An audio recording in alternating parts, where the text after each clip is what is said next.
This is the Mental Metal Podcast, and I am your host, Coach Matt Thomann. I'm a former athlete, teacher, coach, and athletic director that switched careers after surviving cancer and a stroke in the fall of 2020. But I'm also a dad of a son and a daughter that were successful high school athletes that went on to college. Now I use that experience along with my ICF coaching certification when helping teams, coaches, and athletes from all over the country.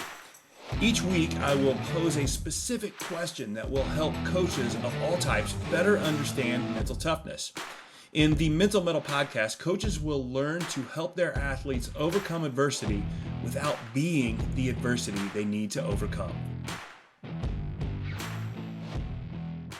Hello again, it is Coach Matt Thomann here at the Mental Metal Podcast, and I am excited to be here again today.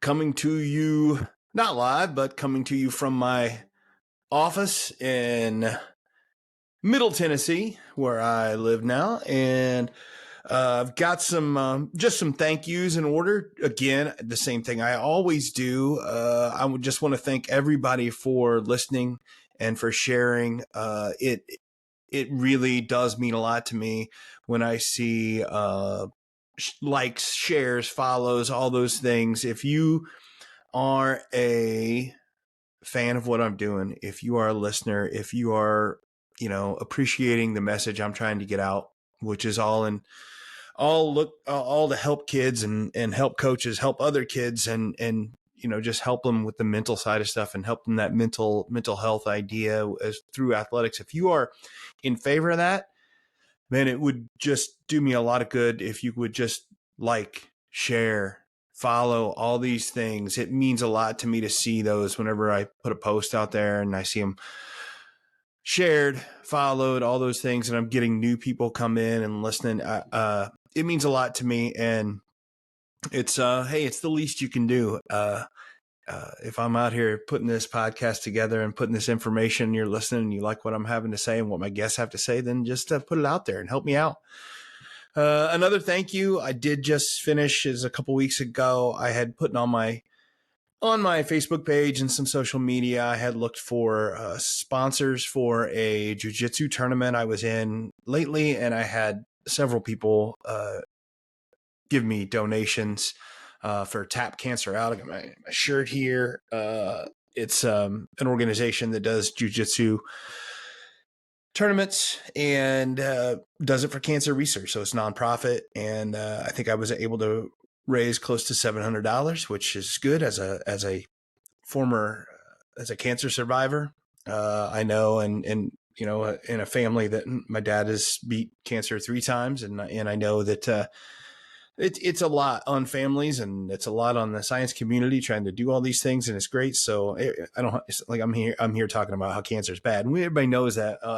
It felt good to me to be able to do that and to go ahead and bring that or, get that donations and raise money for a really good cause. And it also felt good to go compete. And I was lucky. It was I got in the, if you don't listen to much about jiu-jitsu, I did have one of my coaches on, Gabe Sloan, and we talked a lot about it. But this is a fairly new endeavor for me. So it's I'm a white belt, which is young. That's the first, not young. I'm far from young, but I'm definitely new into jiu-jitsu. So I'm a white belt, but they at least put me in the masters division, which is in this case was 30 and up, which I felt like the difference between a young 30-year-old and a guy that's 47, that would be me, as it feels like a lot of difference, but hey, what are you going to do? And then of course my weight division is the 225 and up, which I try not to be offended by the fact that they call that ultra heavy.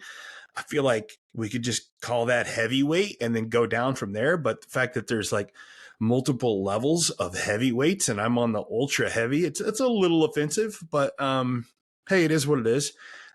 So I was able to get there and compete and win a 8-man bracket.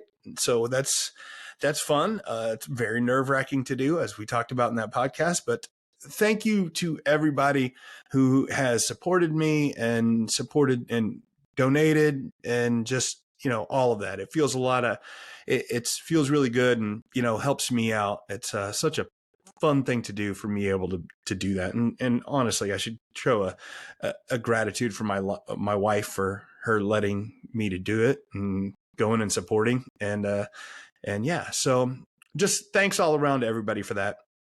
And, hey, we are getting into basketball season. I talked about it last week. We're just getting into November now, and I'm excited. I did have Clancy Hall, the Hendersonville, Tennessee boys coach on last week, and coming up next week, I've got planned to have Dave Feeney on. He's the Normal Community Girls in Illinois, the head coach there. He was a college teammate of mine, and Dave's just a great guy. It'd be a phenomenal episode. He's just such a well-spoken, smart coach. It'll be great. So yeah, a lot of basketball content coming up, which is always my favorite. And it's, I lean that way on this podcast just because that's the people I know.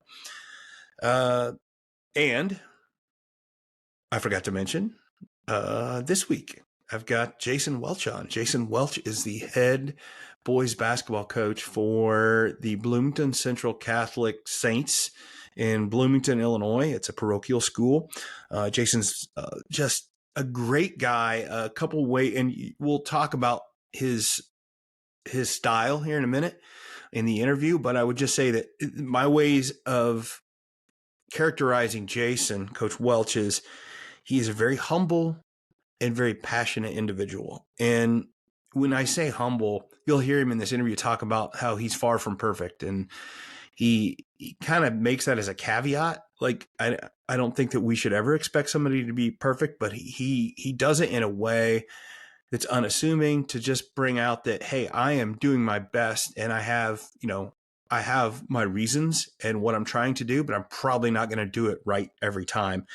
He mentions that he is far from perfect, but he also mentions that that's okay because the world's far from perfect and basketball is far from perfect. And I think that him recognizing that he's not perfect helps him be very open about the world the way it is and knowing that things are never going to be perfect, and that's okay. And it's our job to learn lessons from things that aren't perfect to get better. And he loves to use basketball as a way to do that for his players, for when, he's like, when they get older and they have bosses they don't like or situations they don't like, and they'll be more ready for that.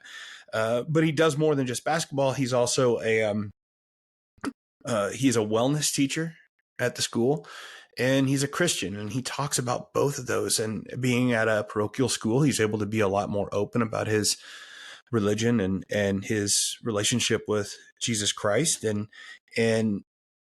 But he's always doing it in the same way. And he's just talking about doing what he thinks is best for kids and helping them grow and become better basketball players, better humans, and better Christians, and all moving, towards perfection, even though we know we're never going to get that perfection, but using the imperfect situations to get better. And I really enjoy the interview. Like I said, and when I say passionate, guys, there's other words for it. Crazy and obsessed might be the same way to say it. Like he is something on the sidelines. He's one of those coaches that he's all in for his kids, all in for the situation, and he doesn't care what anybody else is, thinking or what he looks like. He is 100% invested, and I would say that I guarantee he would be a great guy to play for. He's got your back, and he's always on your side, and just really emphatic and emotional. And you're going to talk to him. We're going to talk a little bit about emotions here too, and why it's okay to have emotions. And I think it's got to be a great guy to play for. So stick around. We'll talk a little bit of breakdown afterwards, but coming up is Jason Welch, the head boys basketball coach of the Bloomington Central Catholic Saints. Confidence is knowing what you can do and then going out and doing it. But confidence is also knowing what you can't do. Well, I am confident that I can help your athlete if they're struggling with some mental aspects of their game. However, I'm also confident that I can't help them if you never schedule the first session. That's pretty simple. And I get it. You're busy. Your kid's hesitant. You aren't sure how coaching works. Well, let me fix some of that. If you click on the link provided, you'll be able to schedule a free 30-minute session with me. Your athlete will experience mental performance coaching, and you, as the parent, will get to ask some questions. There's no cost, there's no obligation. It's just an opportunity for you and your athlete to better understand the transformative power of mental performance coaching. I've helped dozens of athletes conquer anxiety, reach goals, and get over confidence issues. And I use proven methods and techniques. If your athlete has a goal, I'm confident I can help them get there. However, I can't schedule that first session for you. So click on the link to schedule that session. At Mental Metal Coaching, booking the first session is up to you, but the transformation is up to us. Welcome back to the show here on the Mental Metal Podcast with Coach Matt Thomann, and here I'm with my guest today, Jason Welch. Jason Welch is the head coach for the Bloomington Central Catholic Saints in Bloomington, Illinois. And Coach, just introduce yourself a little bit here. Let us know what you're all about. Well, first of all, it's an honor to be on your show. I think I mentioned to you earlier, I listen to a lot of your podcasts. I work out, and so it's been really fun for me to listen to those and some of my colleagues and even people I don't know. And so it's been a lot of fun, and I appreciate what you do for here locally and wherever else it goes. We appreciate that. But thank you. I appreciate that. Yeah. So I'm the head coach here at Central Catholic in Bloomington. I'm a wellness teacher. I teach physical education and health. It's my 17th year at Central Catholic, and get to coach boys basketball. I'm very blessed. I love the school. I love the mission, and I love my job. So excited to be here. So when you say you love the mission, what's the mission? Well, I mean, the mission is can I get my kids closer to Christ through basketball and through wellness, and that's my mission, and I really enjoy it. I feel blessed to have that opportunity. If you can show up to work every day and feel blessed to be able to do what you're doing, that's a good step, right? That's good stuff. No doubt. So what's your background? What's your playing career? Where'd you grow up, and what's your experience level? Sure. Yeah. So I've kind of got a unique, I think it's unique. I grew up in a small rural community in Philo, Illinois. It's just 7 miles south of Urbana. I graduated from Tolono Unity High School. My parents owned a mechanical contracting firm and engineer, and it was HVAC, things like that. And I thought that was going to be my route in life. I'll just be honest. I worked with my dad and was very blessed. Did that for about 10 years and grew up in that environment, and had an opportunity. A guy named Randy Wolkin, St. Joe Ogden, asked me to do some coaching. He asked me at a friend of ours' wedding, went to Eastern Illinois, and I remember he asked me, and I said, absolutely not. I don't like high school kids. And anyway, long story short, that 2 hours of a practice that went by changed my life. I quickly found out that was something I was very passionate about, and I got into coaching. And then one thing led to another, and it was God's grace. And so it led me to going back and getting my teaching certificate. Went and coached at a small community Villa Grove high school. It's awesome. And then it led me in here to Central Catholic, and like I said, it's been wonderful for me. You mentioned the word passion and how you be able to find your passion, and I think that of all the words that I could come up with in watching you coach, I think that passionate is it's got to be top 3 for what people probably use to describe the way you coach. Does that on purpose? Do you feel that? Well, I mean, as we even thinking about talking about basketball, if you were here right now, I'm getting goosebumps. It is something that I can't even really explain. I love to be around the kids. I love basketball. I like being competitive, and so for me, I don't even think about it. So it's not like I'm trying to do something. I just love being around the kids, and I want them to do so well for themselves, and I love it. I love it. I think you can teach so many life skills through the game of basketball, and have such a responsibility to help them become better people. And how can you do that? Well, we do it through the game of basketball, or in my day-to-day job through wellness. And so, yeah, I mean, I am passionate about what I do. I love it. Yeah, and like I said, I'll get to that in a minute. But tell me about the you talk about you're teaching wellness. Talk to me about that curriculum you have working with high school kids, because I mean, there you're not just working with the high school basketball team. There you're working with other individuals. But talk to me about that wellness curriculum and how that translates to your overall mission. Well, yeah, I mean, the reality is, with wellness, we're talking about physical education, and we're talking about health. And those are two hot button topics right now. I mean, the reality is we came out of a situation where kids kind of stayed at home. Um, and, so to have an opportunity to help kids, both mentally and physically, I take that as a pretty big responsibility. And how do I get them closer to the mission? Well, the reality is, kids I get an opportunity to work with each day, I want them to know how much I care about them and how important it is for them to lead a healthy lifestyle, whether we're doing something in physical education or we're talking about health and the overall, how do I feel better throughout my day, and doing it right, getting good sleep, eating right, exercising. Those things are very important, and talking real to them about those things. I get a lot of satisfaction out of that.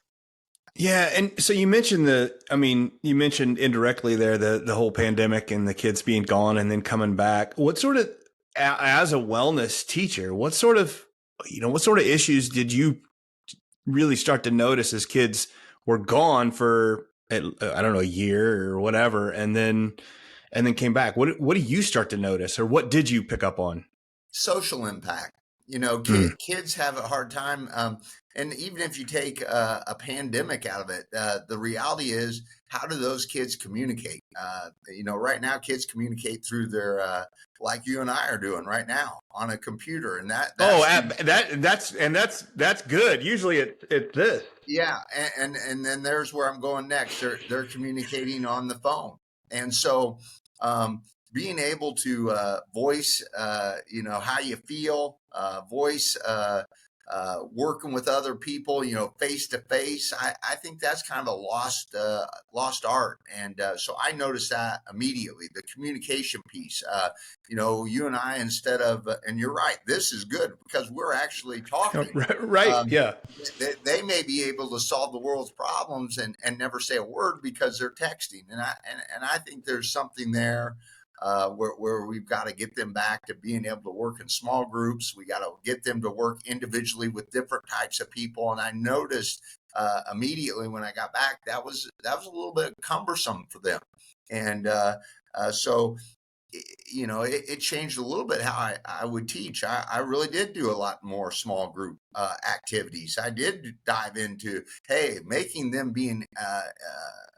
communicate with each other was important in our curriculum. So I do. I think that's so important. I think wellness in general is important for kids because the world's changing, and we got to get them out and moving. We got to get them eating right, and we got to be able to express our feelings. And I think that's an important thing in my curriculum. How's that transfer then? And I got some of the answers, but I'd love to hear your idea. Like, how do you see that translate to basketball? I mean, The whole communication piece. yeah, I mean, let's be honest. Communication is something that if you don't have good communication within your family, within a business, within your work, that's not going to end well. So I think you've got to be able to communicate in whatever you do. And if you want to talk about basketball, I think being transparent, having clear expectations, kids will rise to those bars. If you don't have very good communication, vice versa, they'll rise to that bar as well. So I think, as a leader, you've got to be one that let kids know what's important. And communication is huge. How I communicate with our kids, whether it's in the classroom, whether it's on the court, is important. They've got to know a clear cut my expectations, and I need to let them know how am I feeling, and vice versa. And I think when we can do that, good things happen. No, I agree, and it seems simple. I mean, it's easy to say, and what we're talking about, it's nothing we're talking about here is groundbreaking, right? It's not like it's nothing new, but I do think that, especially coming out of the pandemic and with the phones and that, I do think if you don't focus on it, it slips, and it's not as good as it could be. Anything else from that wellness curriculum that you implement in the school that really translates well to basketball? Well, Something that coaches could be like, oh, this would be a good activity or a good idea that they should do as a program rather than just have it be part of a wellness curriculum. Well, here's what I would tell you. I'm very lucky to teach, but I'm also very lucky to be around a lot of different types of kids. And the more types of kids I can be around, that can be very valuable, because not everybody's the same. And you've got to be able to understand what might work for one student may not work for another one. So having the opportunity to work with a variety of different students only helps me from a basketball standpoint, because we all react to different things differently. And so to have those experiences with all those students is so critical to that communication piece. Being able to communicate with a wide range of people, that only helps me on the basketball floor. I think that's a great point, Coach. You're bringing up the fact that you're talking about something that it helps for you to get better at, rather than saying, here's what the kids need to get better at. This helps me. Right. I mean, it helps. We're all selfish, but it helps me. And so it's a beautiful thing. And we're always lifelong learners, and we're trying to get better. I'm just trying to get better for our season this year. And however I can do that, I'm gonna do it my best.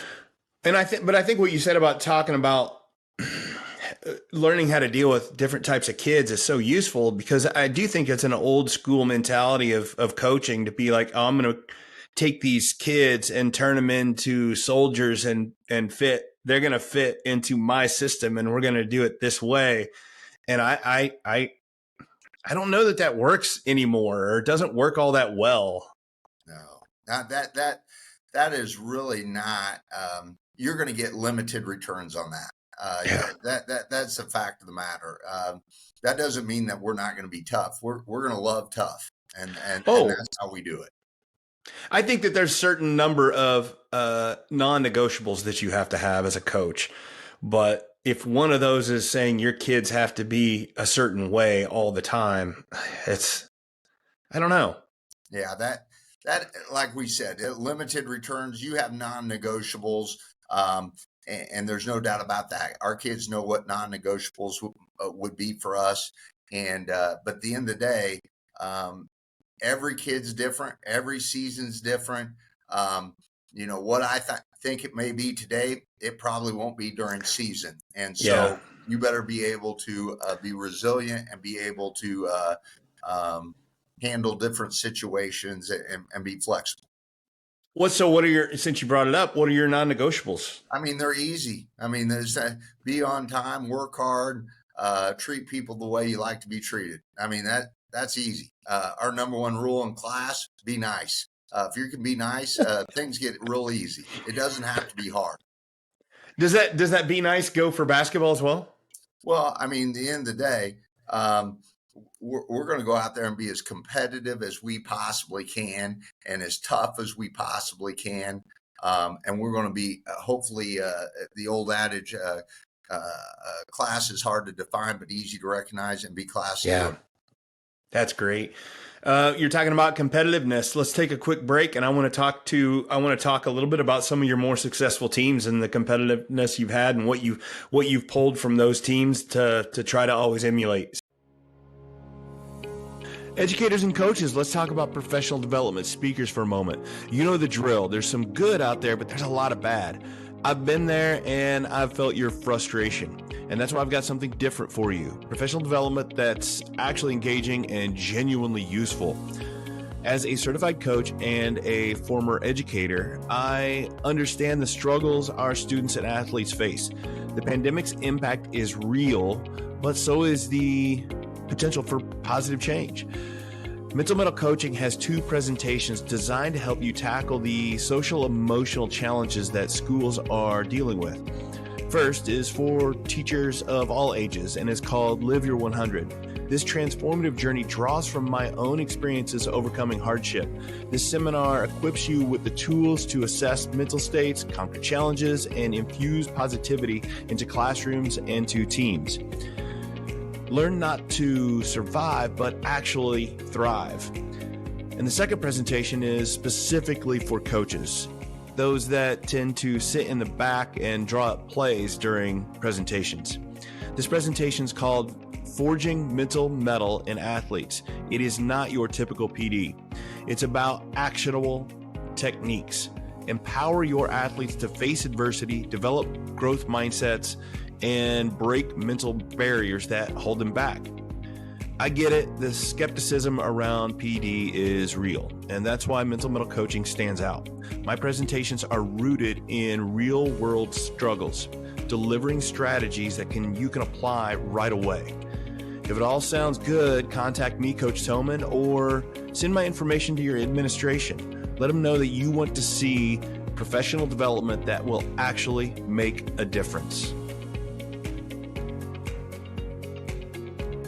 And so I mentioned the passion before, and I have this memory, and I've seen you coach several times. Our sons played against each other and stuff. But I think one of my early memories of you is watching the 2014 state championship game. Absolute classic game. You guys came down from quite a bit and tied it. Went into overtime and you won it on that third overtime. And my image of you is, you dressed nice, but by the end of the game, man, it was shirt tails and the tie was, you look like you'd been through it, man. And that's not abnormal for what I've seen from you on coaching, but that game I think was even, you looked like you went 10 rounds with Frazier, and it was fantastic to watch because that passion. But tell me some memories from that game, because I think that is, again, that whole story was a great game for you guys. Yeah, first of all, Nashville was so good. We had played and well coached, and it was quite a night. We had a heck of a run. I think we had beat the 1, 2, 3, and then the preseason #1 in that run. So it was an incredible group of young men, and our assistant coaches couldn't have been better. But that night, I'll be honest, we could get into no rhythm against that zone. They were long. And our kids, it's honestly a little bit of poor coaching. We didn't move very well, and they made it very difficult on us. And I looked up with about 2:47, I think, to go. They're shooting a 1-on-1, and we're down 11. And that's looking bleak. But in my mind, I had never thought, well, this is over. I was just thinking, hey, how do we win one more possession? I remember we had an all-state point guard, a great kid, Nick Norton. I looked at him and I said, Nick, you're going to need to shoot the ball here. We need you to get going. We get a turnover, then it goes in. They miss that 1-on-1, and we hit a 3, and then we get a turnover, and all of a sudden, within seconds, that game is not 11 anymore. Now it's 7, right? And we get a foul, turnover, that kind of thing. And the weird part about it is we actually had the ball with about 10 seconds to go to win that game. Mm-hmm. But the night, it was a whirlwind night, back and forth, two great teams, and to have that opportunity to win that game in triple overtime will be a memory I don't soon forget. Oh, I can't imagine. I mean, that's got to be for all as bad as you probably felt being down 11 with 2 minutes to go. That the fact, I mean, it just makes the story even better. Talk to me about and you mentioned it a little bit, but how do you stay very positive in a very bleak moment like that? I guess you don't even so in those moments, and honestly, when I coach, I don't hear anyone else. I don't see anybody else. I am locked into what's on that court, um, and so all I knew that there was time left, and we needed to turn up the heat. And sometimes when a team gets complacent and they think, okay, now we're no longer looking to score, which Nashville kind of got into the situation. Hey, we're up 11, so we're no longer going to, we're just kind of holding, and we're trying to, and we being Central Catholic, we're trying to take we're amping up the pressure. Good things happen. And we saw a couple shots go down. I think they got tight. And then, it was what it was. But at the end of the day, they calmed down too, and they took our best punch, and then it was mano y mano for a while. And so I never looked at it as like, oh my goodness, we're in big trouble. But I did look up, and I knew there was only a couple minutes left, and we're down 11. We needed to make something happen quickly. Yeah, but you've had other like you've had how many? What sort of success have you had outside of that? And I know several regionals, and I mean you're doing pretty well over there at I mean, Central Catholic. yeah, we've had so first of all, we have had great players, and we have had great assistants, and at the end of the day, I was just as passionate. I want to let you know, when I was at Villa Grove, we had a hard time winning games, so it's not about me, but we've had good teams and good players, and that that's really the byproduct. But we've had a lot of success, and that truly comes from it comes from good players and good assistant coaches.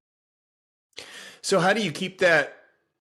I know you say you've got a good players and all that, but tell me a little bit about you have a pretty good culture over there. How do you maintain that culture and keep it positive and keep it rolling? You know, I hear that buzzword a lot about culture, and I do. I don't know if I'm just not smart enough to figure out what that is, but here's what when I hear that, I'm like, what does that really mean? And I think that's what you do daily.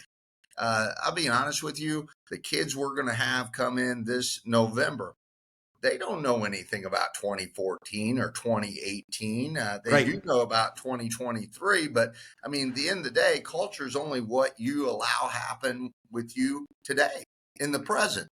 And they don't care if we've won the state title before, or we've won, you know, uh, 5 sectionals in 9 years. That doesn't mean anything to them. Uh, it just means, what are we allowing to do today? And if you have a good standard, and the kids know they love you, or you love them, but you're going to hold them accountable, that's important. And they want accountability. And at the end of the day, that's all I focus on is how can I get them better today? And they know the standards, and this is the way it's going to be. Yeah, I do like what you're saying that culture is what you do every day, which is absolutely true.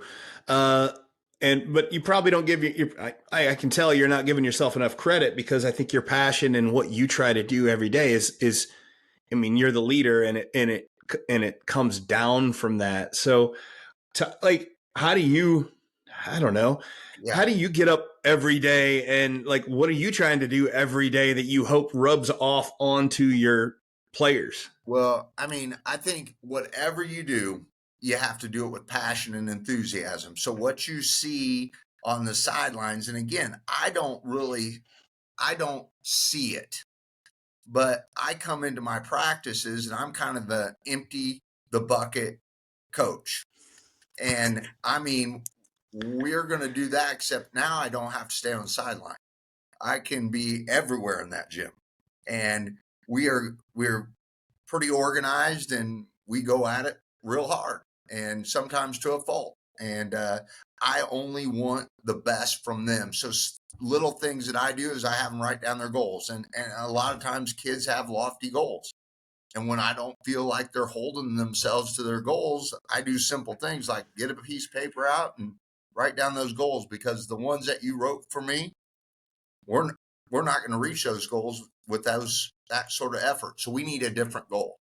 And I think you always have to continue to find what's going to motivate that group, and it's important. So, but I'm organized. I try to be control the controllables, and I'm passionate about what we do. I love what you're talking about. When are you having them to write these goals and such down? How often do you do that and work on that? Well, I do that initially, probably after the first few weeks or few days of our practice, because I think that's important, goal setting. And and a lot of times kids will write down goals, and then and we talk about those goals. We say, okay, those are some of your goals. My goal for every team is for them to be the best they can be towards the end of the year. And can we somehow lead them closer to Christ through our basketball program? So I have two goals. Can we be the best we can be towards the end of the year? And can our basketball program lead them closer to Christ through the game of basketball? It's simple.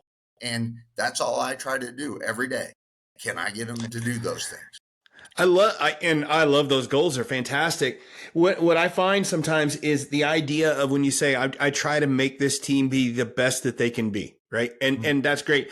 I feel like kids sometimes hear that as like coach speak and whatever, and they just like they don't. I don't think they understand. I don't know how. Sometimes it's a struggle to get that through to kids that it's like this team is not going to win a state championship, but I'll be just as happy if you guys can, win 20 games, or if you can.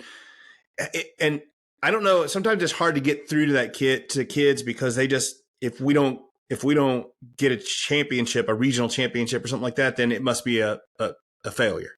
Right. And so that's why I try to take that out of the equation. We talk about moving the needle. Can you move the needle? You're going to move it one way or the other, but we can't stay the same. And we've got to move it.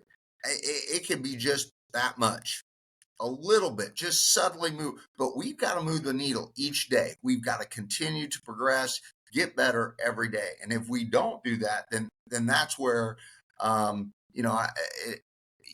going to get more of my attention. And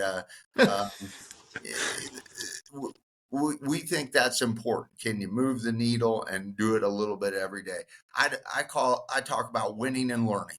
I think, and over the years we've had teams that aren't quote rated or anything like that. Well, we learn a lot, and I think that that's a good thing. Sometimes you look at teams and they've got a very lofty record, but what did they really learn?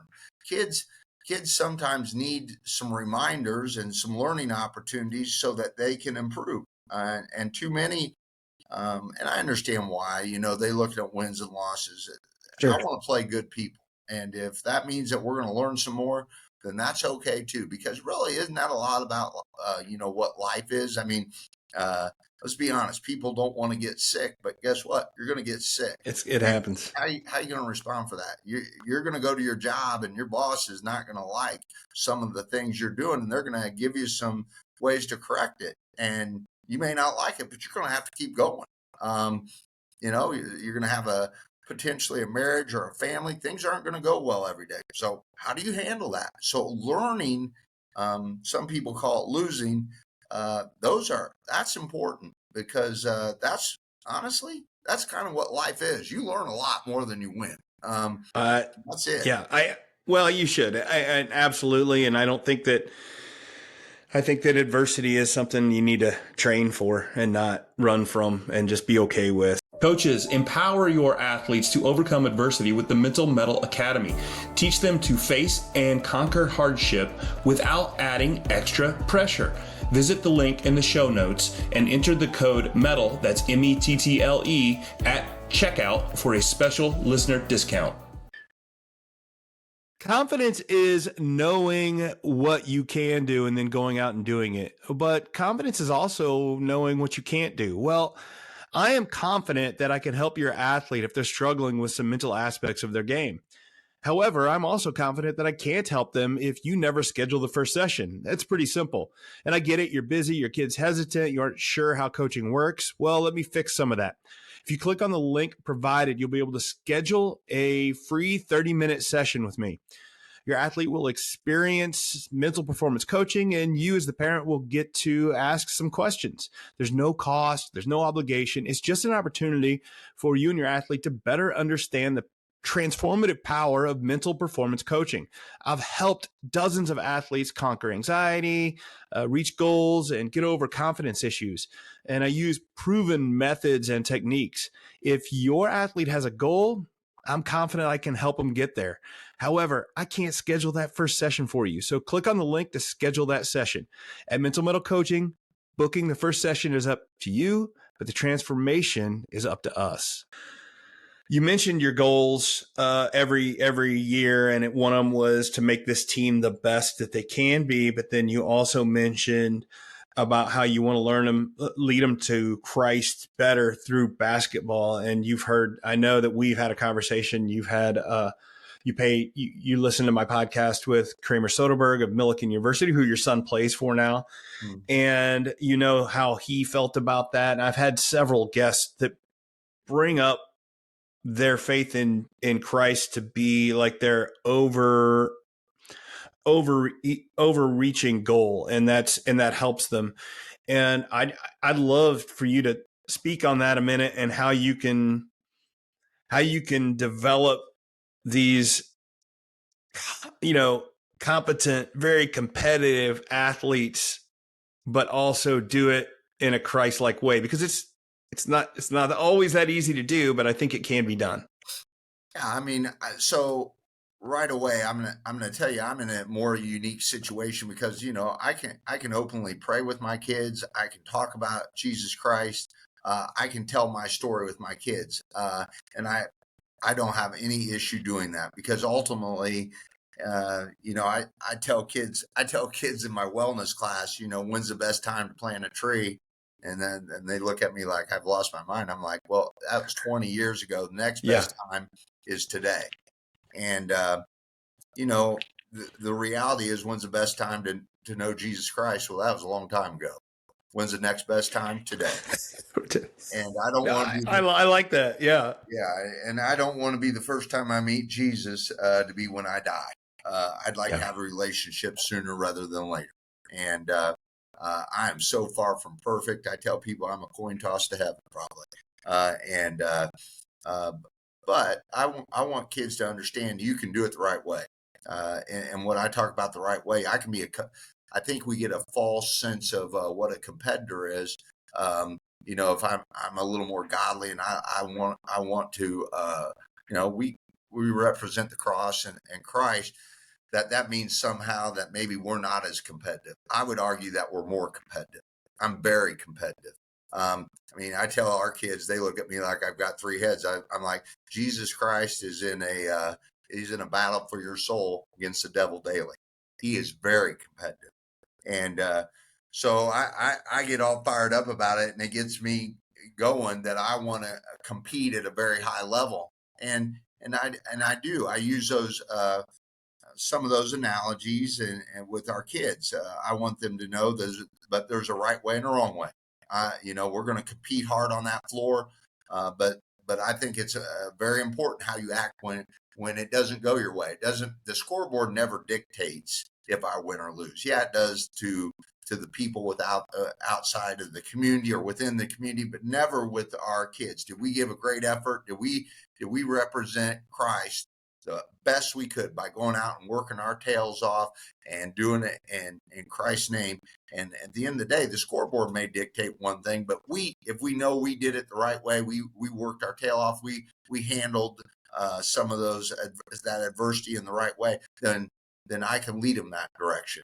And we have the opportunity to sit down, and another reason I like it here is I have an opportunity to sit down and use the Bible and talk about, their life after basketball and get closer to them. So those are just easy ways for me and probably ways why I like being here.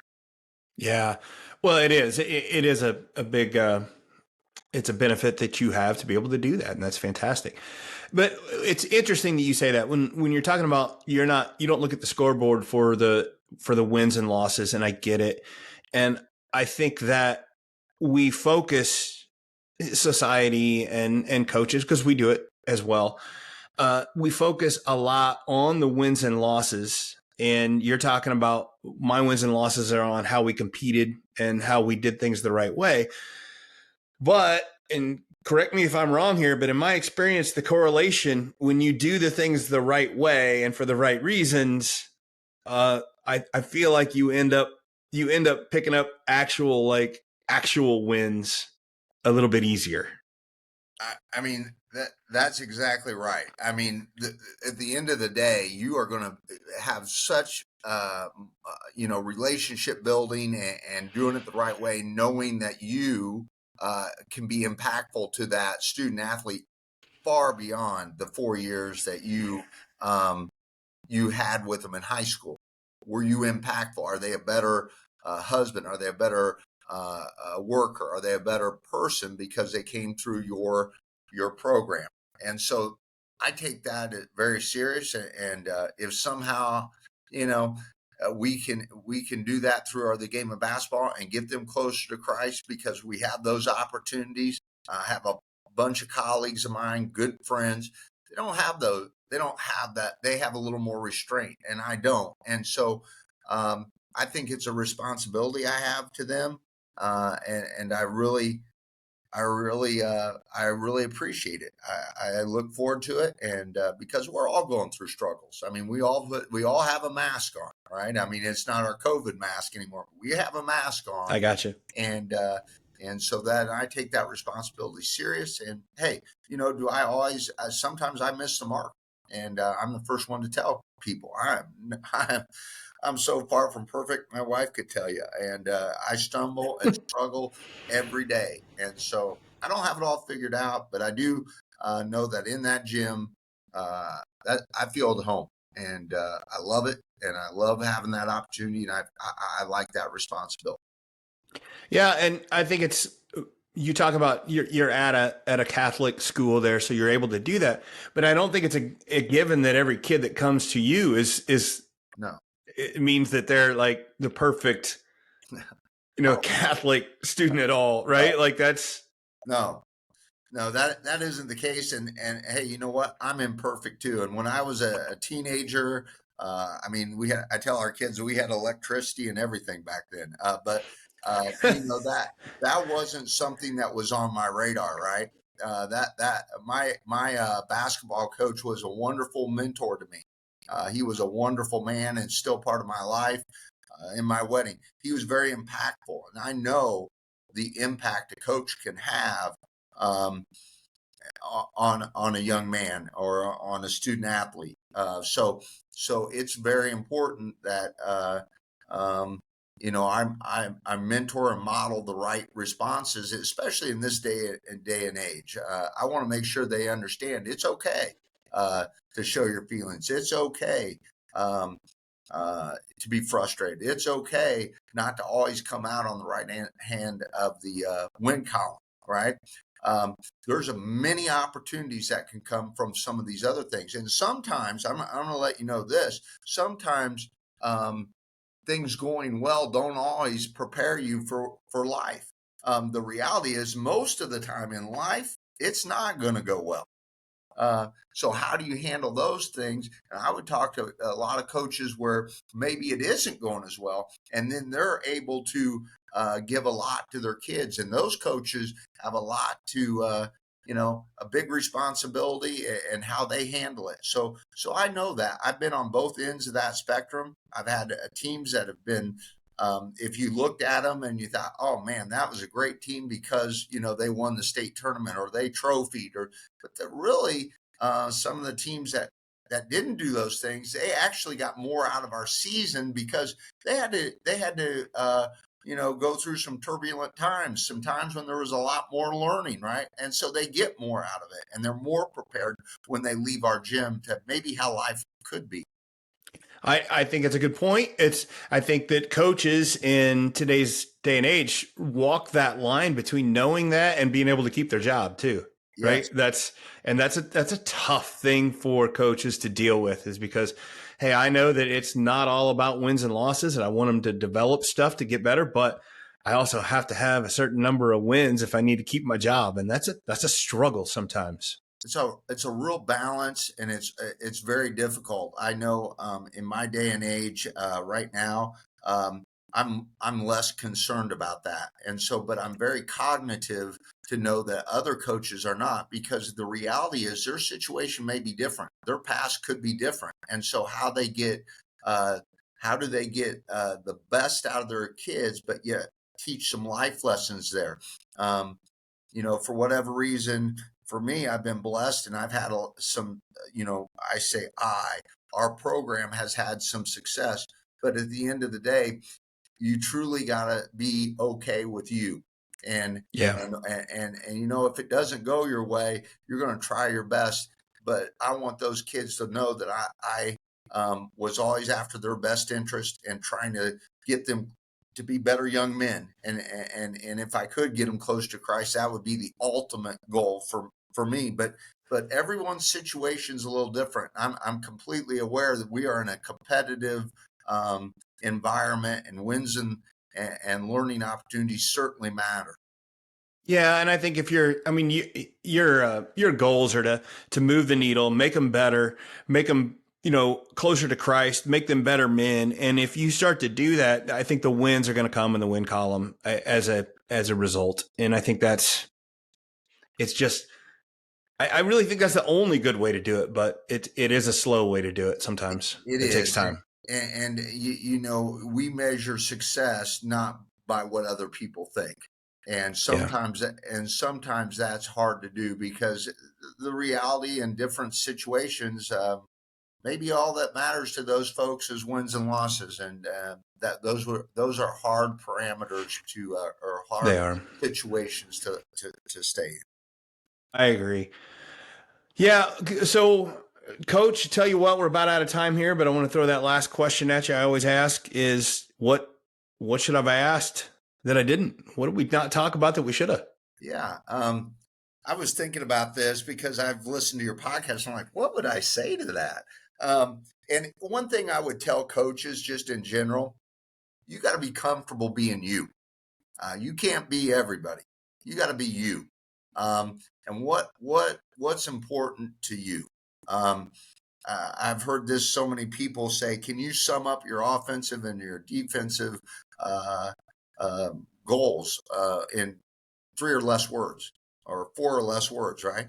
And when I started boiling things down, and then I figured out what was really important to me, my life changed. Because I couldn't be all those other coaches, right? I not that I'm not a lifelong learner. I want to try to get something from everybody, but I can't be everybody. I got to be me. And once I was able to establish that, it probably changed who I was and what I wanted out of our basketball program. So if someone asked me what was maybe some of the secret sauce, I would say that find out what you are, be able to sum that up in a few words, and then be able to implement that into your kids. And I would hope that if you ask my kids what our defense philosophy was, they'd be able to give it. And if I said, what's our offensive philosophy? Boom, they could give that. And so that's what I would say. And that's such a mentally healthy idea to be able to know what you are. I talk with kids all the time about confidence and what confidence is. And confidence isn't thinking or knowing that you can do everything, because that's not true. But confidence is knowing what you are and saying, okay, if I know I can do this and I'm going to go do this, right? Yep. Regardless. Yep. And That's just a exactly. great, and it's great. And again, it is a mentally mature idea that you have to develop into sometimes, because you do also have to take information and criticism from people to get better, but you still have to say, do it your way and in your way, and do it, everything about you in your way. So that's great advice, Coach. So I appreciate it. And it's been a pleasure talking to you, and good luck. How's this season going to look? Well, Excited? here's what I can tell you. I am super excited. So however it goes, I'll love every second of the journey.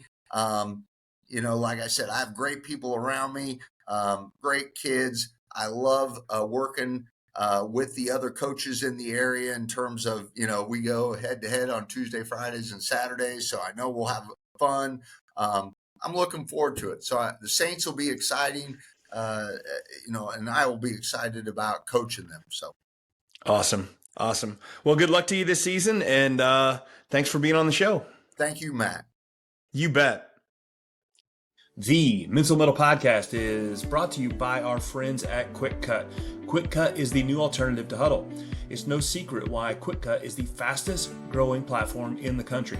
Their video analysis platform has everything you need. Plus, you'll get triple the storage at about half the price. And now get even more when you use the promo code 50hours for 50 hours of free video storage. Make the switch. You'll be glad you did. Visit quickcut.com today. Confidence is knowing what you can do and then going out and doing it. But confidence is also knowing what you can't do. Well, I am confident that I can help your athlete if they're struggling with some mental aspects of their game. However, I'm also confident that I can't help them if you never schedule the first session. That's pretty simple. And I get it. You're busy. Your kid's hesitant. You aren't sure how coaching works. Well, let me fix some of that. If you click on the link provided, you'll be able to schedule a free 30-minute session with me.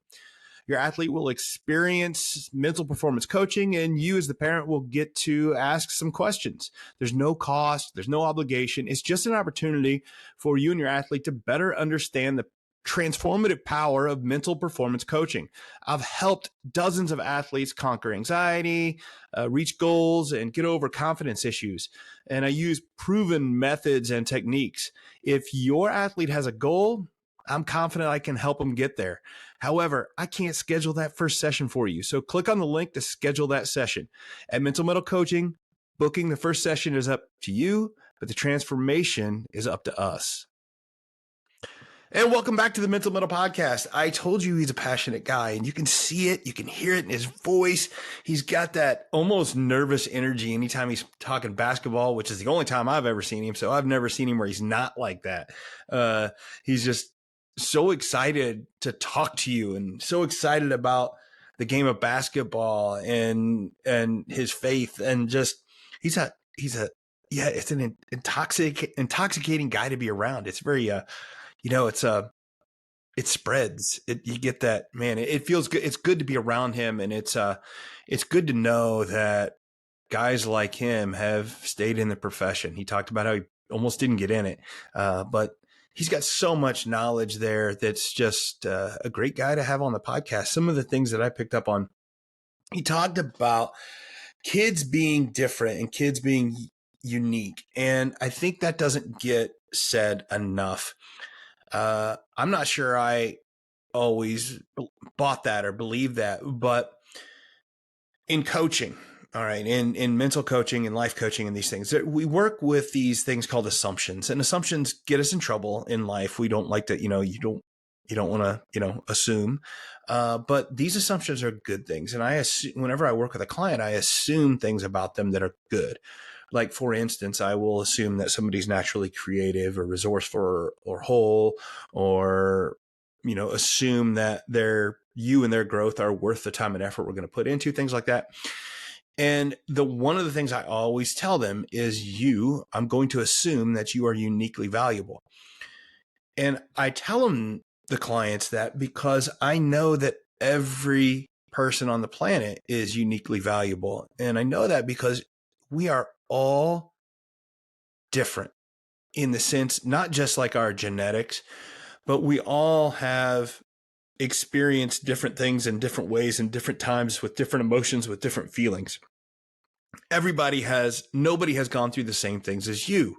I'm not saying person has gone through more or less, because that's true, of course, but it makes us all valuable, and our own perspective is valuable. And it's like that old expression I like to say is, everybody you meet, you have something to learn from everybody you meet. It's just extracting it and having that and believing that when you're talking to people. And I think that was great to hear him say that as a coach, he feels like it's his job to learn from all his players and all his students and everybody he interacts with, and how he can take that uniqueness, the people that he that he works with, and uses it to his own benefit to make himself better. Man, what a mature answer for a coach who's had a lot of success over the years. He could easily be the type of guy that's like, well, no, I know what's best, and you needed this, when you come into my program, it's got to be this, and he had his negotiables, but they were pretty basic, right? Show up on time and work hard and be nice, right? That's it seems easy, but not all the kids do it. But the point is he knows that it's his job to understand his players as the leader, and not only his job, but he knows it's going to make him better. And if he's better at that, and he knows people and he understands people better, he's going to be able to communicate better. He talked a lot about communication, how that's changed after the pandemic, but how we complain about the kids and they're not doing this, but he's doing something about it. He knows it's his job to communicate from the top down and to exemplify that communication and how it should work, what it should look like. And needs to, in his class, he's putting kids in situations where they have to communicate. And I think that's really useful. And it seems like something we should all be doing, but I can tell you it doesn't happen with every coach and every teacher. But he was also talking about communicating his feelings. Whoa, wait a minute. Is that okay? Right? Is that okay for a adult male to be talking to his players about his feelings and communicating those feelings? Like, I didn't even ask, and he brought that up. And I think that's a growth that we're trying to get to as far as mental health goes in athletics and stuff like that. I think that sort of conversation wasn't always the case. And I think we're moving the right direction. I think we still have a ways to go in some sports, in some areas, and with some coaches. But yeah, I think it's communicating as the coach, communicating how you're feeling and your emotions in situations only helps. It shows that how sure you are of yourself, and you're not afraid to let them know that you're scared about a situation or you're worried about a situation, but here's what we're going to do about it. It's not about ignoring things. It's about knowing how you can use that to your benefit and saying, hey, the more we know, the better. And if this is how I feel in this situation, what can we do about it? And I think that's just so useful, the way he reaches out to kids and meets them where they are rather than the other way around. And don't get the wrong idea, he's still holding them accountable. And I think that's the message that gets mixed sometimes, is we think, oh, I need to, like, kids are different these days, and and the kids need this and kids need this, and we talk about meeting kids where they are, or where kids are different, and we think, well, we're just enabling them or whatever. And some of that happens, sure, but you can meet kids where they are and recognize where they are, and realize that they're unique and they might have some unique problems, and recognizing that while still holding them accountable. And I think it's a trick, and it's something that he does that I think is admirable, that we want to be able to try to do. And whenever he holds them accountable, he talked about setting up those daily, doing what you do daily and holding them accountable for what they do daily. And that was his definition of culture, which I think that's a fair definition of culture. Now what you do daily grows as a culture. The things you can ask a team to do early on, if you're building a new program, is less than what you can expect of them daily as the culture grows. But that all factors in. But he's right. You got to know kids don't care about what the team won 20 years ago or 10 years ago. They care about themselves right then and what they can do. And so focusing on the present and doing that is it's a trick, but it's a good goal. I also loved how he talked about, you build that culture, you build the daily, you're trying to move the needle, you're trying to get better, you're always trying to improve and make each team the best they can be. And he said that the scoreboard does not dictate success. And that is refreshing to hear. It is hard sometimes. We play a game that has winners and losers. So how do we not say that winning and losing is the only definition of success? Well, the scoreboard tells us who won or lost the game. All right. But your success as an individual can be more than a game, and it should be more than a game. And I have coaches on here all the time that say, hey, it's more than a game. Well, if it's really more than a game, then you are more than a score. And it's hard to do, but that's so important, just to remember to compete and want to compete and do your best, but knowing that succeeding in life is more than a score, and you have to have that thing that you're going for. For him, it's trying to build better humans, better Christians. He feels like he can, and I know he can, because I think this is such a great idea. I've met a lot of coaches that do it, that they can use basketball to teach lessons for life, and they can interject their own relationship with Christ to help them teach those lessons that are going to help them with life. And it is a passionate individual that it is needed for something like that. I think that he is a good person trying to do good things, and that's what makes him a good coach. And I think that if you want to be a good coach, you got to start by being a good person, doing the right things for kids. And yeah, and I told you he'd be humble and passionate, but he's also driven and intentional. So it's a really good mix. A lot of stuff to listen to there. And I'll be paying attention to his team a little bit, the Bloomington Central Catholic Saints, and seeing how they do this year. And I'll be following. So yeah, thanks for your time. Thanks for listening to the Mental Metal Podcast. I've been your host, Coach Matt Thomann. Until next time. Thanks again for listening to the Mental Metal Podcast, produced by Coraggio Media, sponsored by QuickCut, a video management platform for every level of play, and by Mental Metal Coaching, helping athletes learn to face adversity in a spirited and resilient way. The Mental Metal Podcast is created each week to help players develop more mental toughness, and that is something that will help all of us. So help me out and like and share the Mental Metal Podcast with your friends. Until next time, keep forging your metal.